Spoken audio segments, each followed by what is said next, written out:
Good day guys, this is GR Autofix tutorial. So sa video na to ituturuan ko kayo paano magpalit ng rear brake pads ng Toyota Veloz. So yung rear brake pads ng Toyota Veloz ay naka-electronic parking brake na.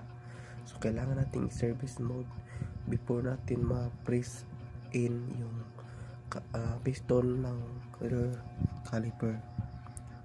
So ignition on, apakan ng brake 3 times pataas, 3 times pababa, and then hold, and then release brake, and then hold again ilang seconds, and then pwede na yun, naka service mode.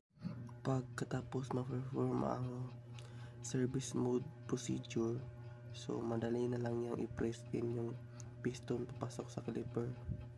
Kasi pag hindi na service mode, hindi talaga yan ma-press in yung piston niya papasok sa caliper. So kailangan talaga i-service mode, and then magpalit ka na ng brake pads. May dalawang tornilyo lang yan na 14mm yan. Thank you for watching.